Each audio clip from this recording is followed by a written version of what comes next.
This is a very different Congress now in a very different climate politically. What's the future for this bill today? I think it's very unlikely that it makes it past the House. 2 years ago, when this did pass, it was a Democratic-controlled House. Now we have Republicans in control.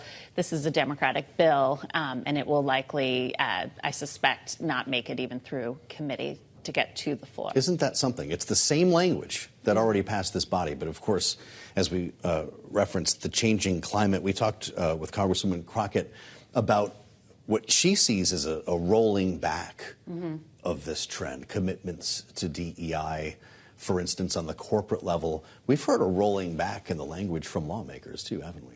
We certainly have. And again, it's just part of this sort of change in the political dynamics, especially as we head into what is going to be a contentious presidential election where, you know, race continues to be a dominant political theme throughout, whether we're looking on the MAGA side with former President Trump or with Joe Biden and him struggling with black voters and other minorities. Absolutely true. And that's borne out in our polling here at Bloomberg. There's a fight that's about to break out here on Capitol Hill, and it's quietly gathering steam right now, and that's the leadership battle in the Senate. Mitch McConnell finally acquiescing to the reemergence of Donald Trump by stepping down as the Republican leader. Rick Scott is the most recent to throw his hat in the ring here. He spoke a little bit earlier this month outside Donald Trump's trial in New York. Remember this? I'm here because I've known Donald Trump a long time. I knew him before I was governor. I consider him a friend. And what he is going through is just despicable.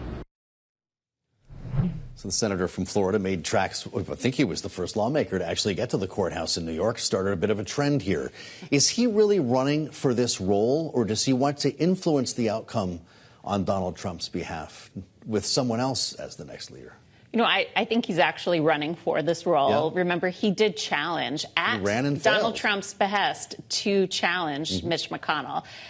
He got around a dozen votes at the time. McConnell soundly won that election, even though McConnell and Trump have long simmering problems in their own relationship. But Rick Scott is a very ambitious guy. He would like to be Senate Republican leader. Yeah. And he's running against two other much more mainstream Republicans, John Thune and John Cornyn.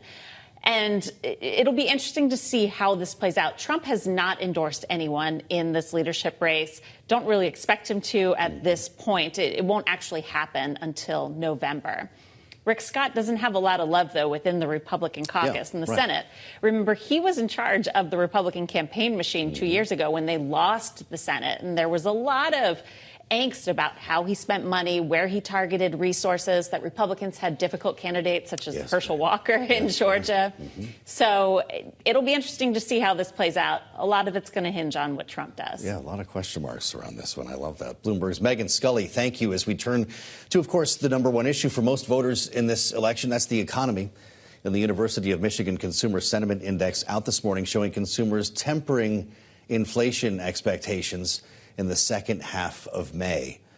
Bloomberg's Mara Omeokwe joins us right now. Omeokwe, I should say. It's great to see you at the table.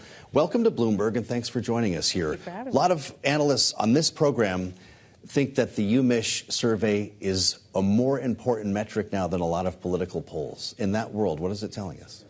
Well, it's telling us that consumers are still really occupied with this question of inflation. We have seen sentiment move down since the beginning of the year. That's in part because people are still unhappy with prices, but also people are starting to show a little bit more anxiety about the state of the labor market. They're starting to feel like perhaps things are getting a little bit more shaky. They're starting to notice that the Federal Reserve is talking about potentially holding interest rates higher for longer. And so all of those things are weighing on sentiment, and that really tracks with what we're seeing in the economy. We know the labor market has cooled. Employers have fewer openings. People are quitting their jobs less, which means they're less confident about going out into the labor market. And in the first quarter, we did see really disappointing inflation data, and that could mean that we have these higher borrowing costs for longer than many people thought when we were coming into 2024. Election aside, doesn't all of this kind of mean that the Fed is actually doing its job? This is what it looks like to start slowing inflation, doesn't it? Yeah, Yeah, the Fed is doing its job. You hear many Federal Reserve officials talking about how they feel like what they've done with interest rates is working and is bringing inflation down. We have seen inflation cool off a lot. But again, that first quarter data were really discouraging, is what the Federal Reserve officials have said. And so they're not really content yet. Inflation isn't at their 2% target. And so they've said they're committed to getting it there. And so we could be here for longer. We could be here for longer, even though the President of the United States predicted a rate cut a couple of weeks ago. Is he going to regret that? It remains to be seen, right? The Fed officials are saying that they're going to be data dependent. They're going to look at the data and decide whether rate cuts are warranted and when they are warranted. But, you know, the Biden administration knows the economy and inflation are a challenge for them headed into the fall election. Does he need a rate cut going into the election? That would signal mission accomplished without him having to say it, wouldn't it?